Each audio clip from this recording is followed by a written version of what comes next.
자, 이제 4월 둘째 주 증시를 살펴보도록 하겠습니다. 주요 일정부터 챙겨보겠습니다. 네, 4월 7일 월요일은 미국의 3월 컨퍼런스 보드에서 발표하는 고용 동향 지수가 있고요. 4월 8일은 삼성전자 1분기 실적 발표가 예고돼 있습니다. 4월 9일은 이제 FOMC에서 의사록을 공개하고요. 4월 10일은 중국의 3월달 소비자 물가지수, 또 중국의 3월달 생산자 물가지수, 미국의 3월달 소비자 물가지수가 각각 공개됩니다. 4월 11일은 미국의 3월달 생산자 물가지수가 공개되고 미국의 4월 미시건대 소비자 심리지수도 나올 예정이고요. JP모건, 웰스파고, 블랙록 같은 이제 금융회사들이 실적을 발표할 예정입니다. 네, 이 중에서는 어떤 증시 변수를 좀 주목해 볼까요? 요즘에 이제 미국이 좀 가장 안 좋은 게 심리 지표들이 되게 안 좋거든요. 설문조사 할 때. 그래서 하죠. 예, 그 금요일 날 발표되는 미시건대 소비자 심리 지수도 이제 소비자들한테 물어보는 거거든요. 이게 요즘에 안 좋은데 이 지표가 아마 더 악화될 가능성도 분명히 있습니다. 그래서 이게 얼마만큼 악화됐을지 한번 지켜보시면 되겠고, 그 다음에 역시 그 물가 지표가 발표되잖아요. 중국도 그렇고 미국도 각각 물가 지표가 이제 4월 10일, 11일 날 발표되니까 물가가 뭐 지금 3월 달 데이터가 뭐 얼마 정도 나올지 모르지만 이건 또 관세부가 전이라 아주 높은 의미를 부여하기는 어렵지만 물가가 조금이라도 안정감을 찾아준다면 증시가 좀 약간 바닥 다지는데 도움이 될 것 같고요. 그리고 역시 우리나라 입장에서 제일 중요한 게 삼성전자죠. 삼성전자가 1분기 실적 발표하는데 최근에 실적 좀 좋을 거라는 얘기가 많이 나오곤 있거든요. 네. 그래서 삼성전자 실제 실적이 기대보다 좋을지 한번 체크하시고, 마지막으로 금요일 날 미국의 주요 은행주들이 실적 발표하는데 미국 은행주들의 실적은 바로 미국 경기를 나타내거든요. 그래서 경기에 되게 민감한 업종 중에 하나니까 미국 은행주들이 실적이 만약에 잘 나온다면 이 자체로도 또 미국 증시에 약간의 그 긍정적인 효과를 줄 수가 있거든요. 왜냐하면 이 금융회사들이 이제 스타트를 끊거든요. 1분기 실적 시즌을. 그래서 이 스타트가 좋으면 마무리도 잘 될 가능성이 있으니까 한번 지켜보시면 좋겠습니다. 네, 어제 관세로 참 어려운 시장 흐름 가운데서도 뭔가 희망을 찾아보고 기회를 찾아보겠다라고 예고를 드렸었는데, 이게 보면은 그나마 이제 바이오랑 반도체는 이번 관세에서는 빠져 있는데 이게 아직인 거지 결국은 한다라고 봐야겠죠? 네, 트럼프 대통령의 말은 일단 관세 부과한다고 했어요. 하고 생각보다 높게 하겠다라고도 했는데 근데 구체적이지 않습니다. 근데 일단 이번엔 빠져 있었던 이유가 그 미국은 일단 제약바이오만 좀 예를 들면 미국의 감기약이나 그런 이제 보통 이제 합성의약품이라 그러죠. 뭐 여러분들 약국 가서 사 먹는 그런 것들을 미국 내에서 만드는 게 아니라 중국이나 인도 공장에 수입을 많이 해요. 근데 거기에 관세 때리잖아요. 그럼 어떻게 될까요? 미국 사람들 당연히 이것도 필수 제품 중에 하나인데 약국 가서 약을 이제 내가 감기를 한번 걸리더라도 이제 비싸게 돈을 주고 살 수밖에 없게 되거든요. 이런 부담들이 생기기 때문에 제약바이오를 쉽게 이렇게 관세 부과하기 어려울 거로 저는 좀 보고 있는데 그래서 이번에도 일단 뺐던 것 같아요. 공급망이 완성이 안 돼 있기 때문에. 또 하나가 반도체인데 반도체도 대부분 미국에 생산되는 게 아니라 저기 대만, 한국, 중국 이런 데 있잖아요. 그렇기 때문에 여기에 지금 관세가 다 들어가니까 반도체 가격이 오르면 어떻게 되죠? 각종 스마트폰, IT 기기, 가전제품 다 올라가거든요. 자동차도 마찬가지가 되겠죠. 거기에 반도체 들어가니까. 사실 반도체는 그냥 안 들어가는 데가 없어요. 이거 그냥 필수로 들어가는데 여기까지 관세가 들어가면 당연히 제품값은 관세 올라갔죠. 여기 또 올라가게 되는 거죠. 반도체 값 때문에. 그래서 이중으로 충격을 받을 수밖에 없거든요. 근데 반도체 지금 미국에서 공장을 지어도 보통 2, 3년 정도 걸리고 짓고 나서 그거 양산하는데 또 1년 정도 테스트를 해야 되거든요. 그러니까 정말 트럼프 임기 내에 지금부터 지어도 이 공장 가동은 쉽지가 않거든요. 그래서 반도체하고 바이오 아마 이제 트럼프가 원하는 것도 미국의 공장 더 많이 지어라. 약간 이제 이런 식의 좀 느낌인데 여기까지 부과를 하게 된다면 미국 경제는 더 버티기가 좀 쉽지 않은 국면으로 갈 수 있거든요. 그래서 관세 부과를 한다고 했지만 관세율이 좀 중요할 것 같습니다. 지금 일단 기본으로 다 25%씩 때리고 있는데 이거보다 좀 낮게만 나온다면 오히려 시장은 조금 긍정적으로 바라볼 수 있고 다만 25% 관세를 여기에도 부과한다면 시장이 어쨌든 불편함이 계속 나올 수 있으니까 반도체와 바이오는 어쨌든 계속해서 우리가 뉴스를 확인해 볼 필요는 있다라고 좀 말씀을 네, 드리겠습니다. 계속해서 뉴스를 면밀하게 주시해야 된다. 그리고 이제 어제 앞으로는 관세 인하 협상이 관건이 될 거다 그렇게 말씀을 해주셨잖아요. 그러면 우리나라도 이제 트럼프랑 협상을 관세 인하를 위해서 해야 될 텐데 어떤 전략이 필요할까요? 그러니까 우리나라 같은 경우는 카드가 있긴 있습니다. 근데 트럼프가 원하는 거는 미국에 공장 짓고 미국산 제품 더 많이 사라는 얘기거든요. 그럼 무역 수지 적자가 줄겠죠, 미국 입장에서. 네. 그 두 가지니까.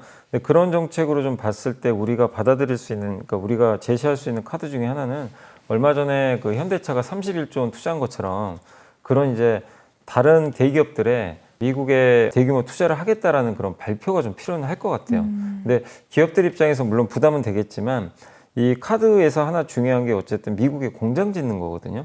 그래야 미국의 일자리가 만들어지는 거니까. 그래서 지금 우리 한국의 주요 대기업들이 이제 정부랑 협상을 해가지고 이제 그 미국에 투자하는 발표를 아마 할 가능성도 있지 않을까 이렇게 보고 있고, 두 번째는 수입을 많이 하면 돼요, 미국 걸.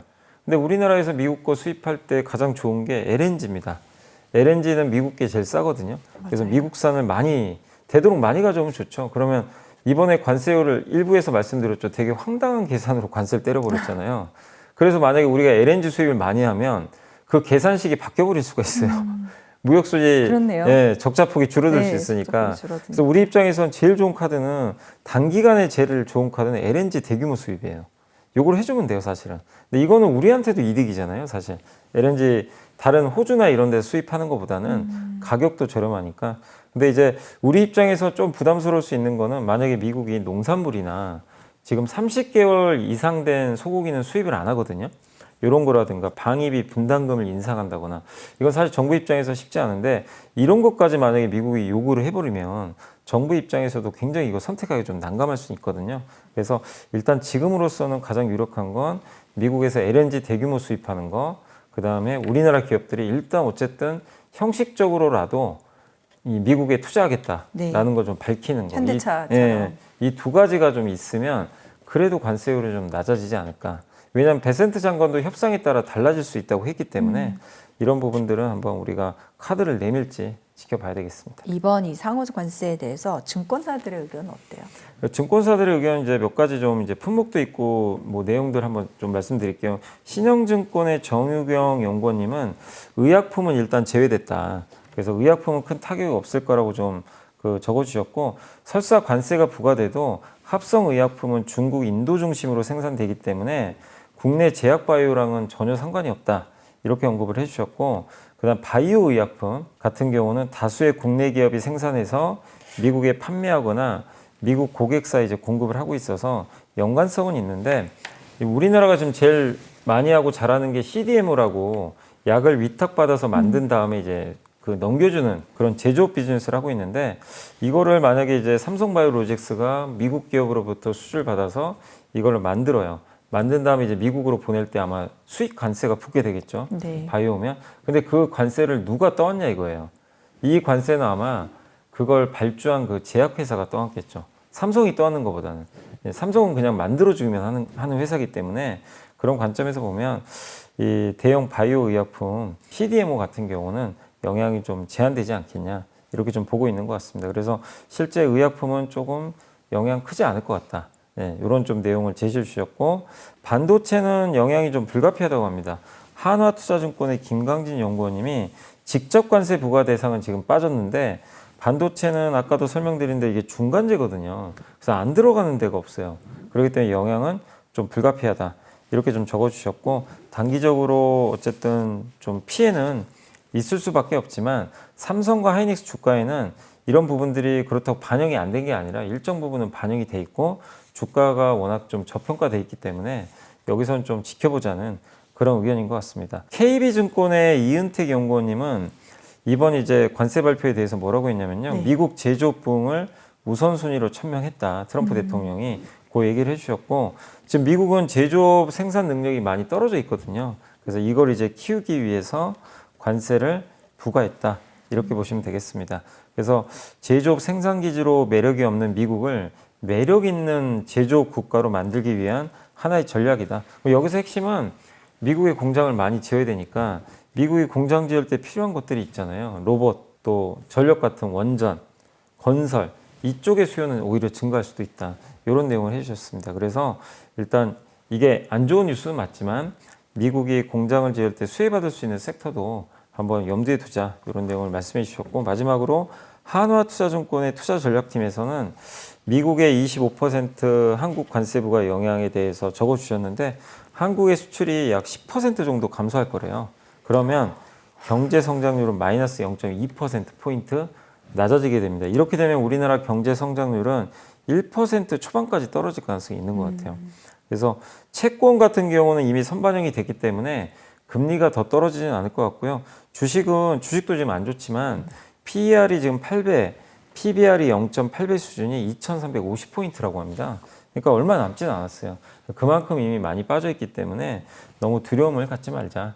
이런 내용인 것 같습니다. 그래서 전체적으로 종합을 해보면 결국 이 관세 불확실성이 이어지니까 강하게 반등하기는 좀 어렵지만 네. 대부분은 좀 주가에 반영이 됐기 때문에 좀 일정 부분 바닥에서 좀 버텨주는 힘은 나오지 않겠냐라는 의견으로 보시면 좋을 것 같습니다. 바닥에서 버티는 힘이 기대되는 상황이다. 네. 어제 저희가 이제 뭔가 좀 안 좋은 상황에서도 긍정적인 신호들을 살펴보겠다 이런 말씀을 드렸는데 지난주에 저희 마이크론 가격 공시에 대해서도 얘기했었는데 삼성전자도 D램 가격 5% 인상 소식 나왔어요. 네. 그리고 최근에는 또 실적 추정치가 상향됐다고 하고 그러면은 주가가 좀 방어에 도움이 될까요? 아주 많이 빠지진 않아요. 삼성전자 좀 버티고는 있는데 그렇다고 오르기는 어려운 많이 상태죠. 빠졌죠 또. 예, 6만 원 갔다가 또. 하다가. 예.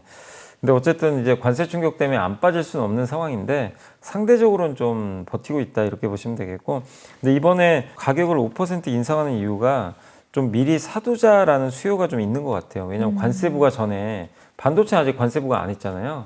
그래서 아마 삼성전자가 글로벌 주요 고객사 상대로 이참에 그냥 가격 올려버리자 3에서 5% 정도 올리자는 그런 방안을 논의를 하고 있다고 합니다. 그래서 아마 요거를 이제 만약에 인상을 하게 되면 업체들도 안 받아들이긴 좀 어려울 거예요. 거기다가 지금 반도체 공급이 부족합니다. 부족하기 때문에 삼성전자한테 좀 유리한 국면은 맞거든요. 그래서 아마 지난 몇 년간 공급 과잉이 좀 이어졌지만 최근에 주요 기업들이 감산도 했고 또 최근에 중국에서 수요가 늘고 있기 때문에 그런 좀 우호적인 분위기에서 관세까지 매기게 되면 반도체 가격이 오를 가능성이 높기 때문에 선제적으로 가격이 올라갈 가능성이 상당히 높아졌다. 이렇게 보시면 되겠습니다. 이 부분은 어쨌든 삼성전자 실적에는 일단 단기적으로는 좀 긍정적으로 작용할 가능성이 있고요. 또 최근에 1분기하고 올해 전체 연간 영업이익이 주요 증권사 데이터를 보면 상향 조정이 됐거든요. 그 얘기는 뭐냐면 이제 실적은 바닥 짚고 돌린다. 이런 얘기죠. 그래서 주가는 뭐 변동성은 좀 있겠지만 요 5만 원 중후반대에선 좀 버텨낼 가능성이 높지 않나 이렇게 좀 보고 있어서 삼성전자는 뭐 여기서 너무 부정적으로까지 볼 필요는 없다라고 말씀을 드리겠습니다. 네, 5만 원 중후반대는 버텨주지 않을까. 이번의 핵심은 약간 버티는 힘이네요. 네, 근데 이게 전혀 항상 어려우니까. 우리나라가 그나마 이제 뭐 작년에도 그랬고 올해 초에도 미국 증시 안 좋을 때 한국 버텼잖아요. 그 이유 중에 하나가 연기금이 주식을 정말 많이 사요. 그러니까 외국인 파는 걸 지금도 보면 받아주고 있어요.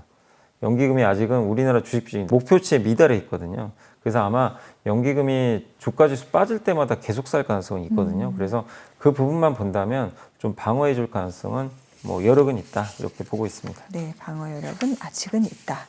자, 그리고 저희가 항상 이제 긍정적인 신호를 또 이렇게 잡으려고 할 때 보게 되는 분야죠. 언젠가부터 국내 조선주인데 실제로 이게 미국 무역대표부가 이제 중국산 선박에 대해서 규제 이슈로 인해서 중국에 발주했던 선박 계약이 보류됐다.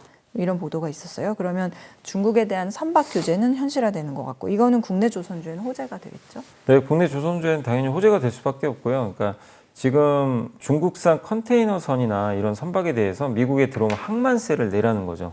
네, 거기다가 그걸 운영하는 해운사한테도 벌금을 부과하겠다 이렇게 좀 나오고 있기 때문에 중국 선박을 이용하거나 중국의 해운사를 이용하는 이제 회사들 입장에선 상당히 이제 가격이 오를 수밖에 없어서 좀 피해가 불가피한데 그러다 보니까 이제 최근에 중국으로 발주했던 물량을 약간 이제 보류하는 그런 이슈도 있었다고 합니다. 그러니까 미국의 그 엑소모빌이라는 정유사가 LNG 벙커링선이 뭐냐면 이제 LNG를 싣고 LNG를 연료로 해서 운항하는 선박들 있잖아요. 거기다 LNG를 이제 주유해 주는 거죠.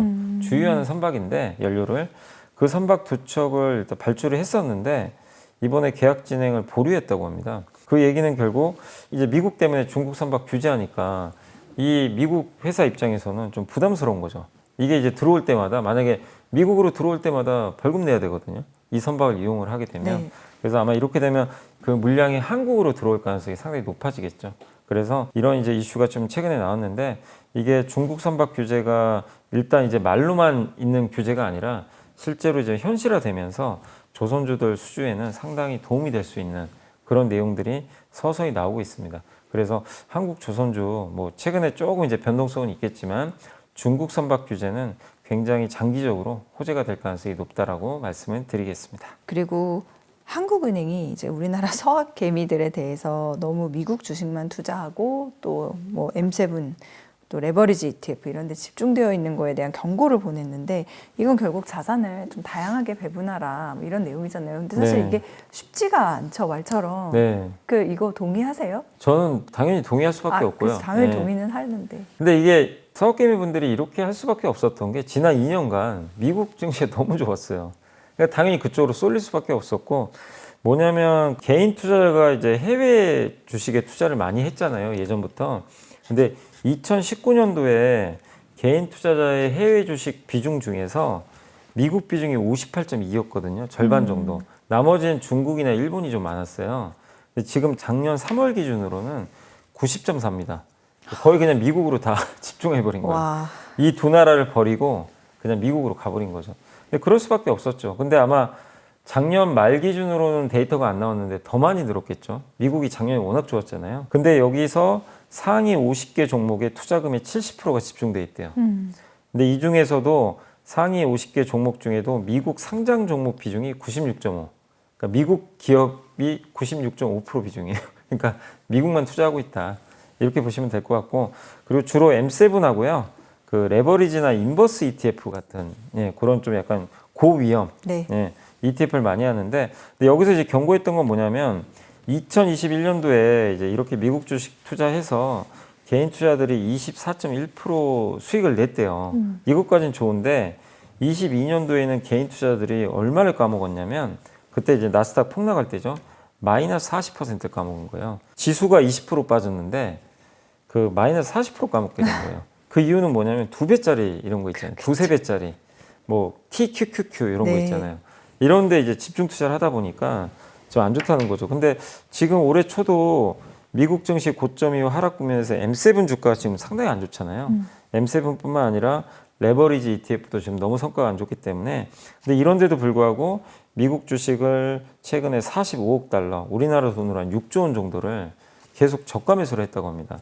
그러니까 이제 한국은행 입장에서는 지금 올해 미국 증시가 그렇게 썩 좋은 편도 아니고 전망도 안 좋기 때문에 이대로 가면 리스크가 더 커질 수 있다. 그래서 특정 종목 편중에 따른 위험 최소화를 위해서 분산 투자를 해라. 그러니까 미국 내에서도 하려면 좀 다양하게 분배를 하고 아니면 다른 나라, 뭐 우리나라도 있을 거고 뭐 중국도 있고 일본도 있는데 좀 네. 여러 군데로 분산하시면 좋겠고, 그리고 만약에요 내가 원금 대비 마이너스 40% 까먹잖아요.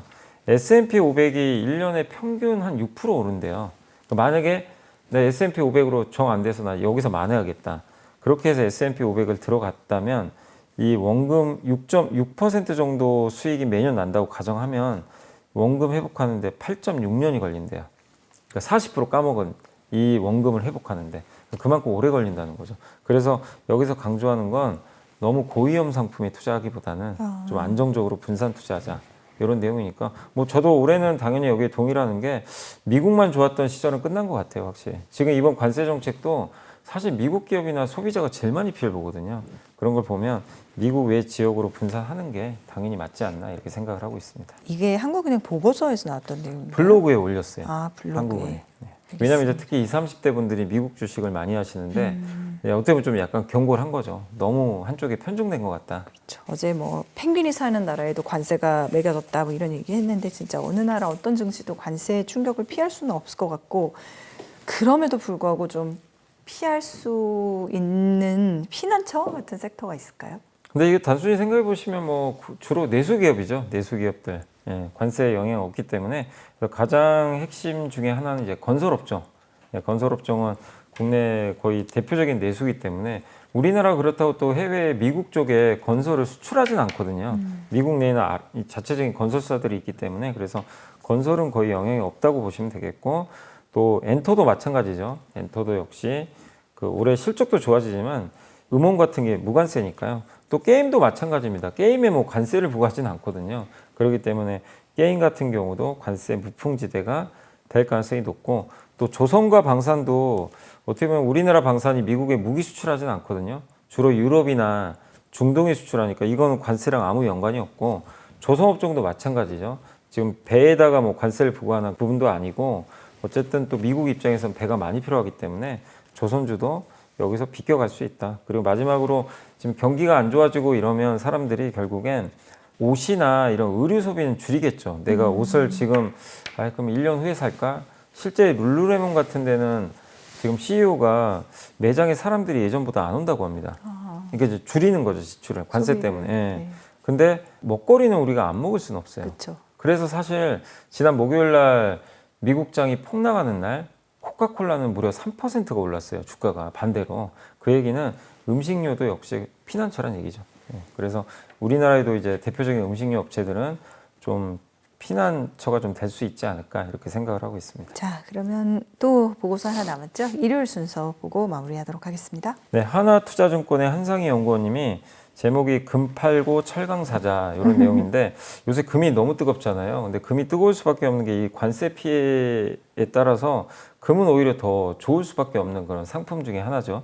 그래서 금이 역사적 신고가를 경신을 했는데 다만 2분기에 증시가 아마 바닥을 다지는 과정에서 금에서 철강 금속으로 유동성이 좀 넘어갈 것 같다 이렇게 좀 언급을 해줬습니다. 다양한 지표들이 금이 좀 과열권에 있다고 얘기를 하고 있고요.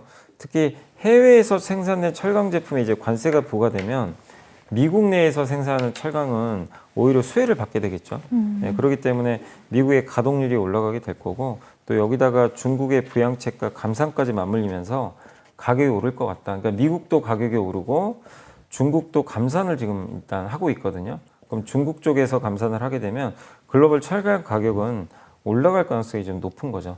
그리고 중국과 지금 유럽은 부양책을 좀 쓰고 있기 때문에 철강 수요도 조금씩은 늘어날 가능성이 있다. 이런 내용으로 보시면 되겠습니다. 그래서 워낙 철강 업종 같은 경우는 PBR도 낮아서 굉장히 저평가돼 있지만 이 낮아진 PBR 속에서 관세 충격 물론 뭐 없다고는 볼 수는 없지만 미국의 철강 가격 상승 또 중국의 철강 가격 상승을 본다면 조금은 업황은 나아지지 않겠냐라고 좀 보고 있는 것 같습니다. 그래서 미국, 중국, 한국 철강 관련 기업의 주가가 조정받을 때 비중을 좀 늘리면 어떻겠냐 이렇게 좀 언급을 해주셨고 이건 제가 한번 찾아본 거거든요. 미국의 대표 철강 기업 뭐 우리나라는 다 아시잖아요. 포스코홀딩스, 현대제철, 동국제강, 세아베스텔지죠. 요 기업도 이제 국내 대표 철강주인데 네. 미국의 주요 철강주는 누코 코퍼레이션이라고요. 미국의 최대 철강 생산 기업이 하나 있고 클리브랜드 클리프라고 있습니다.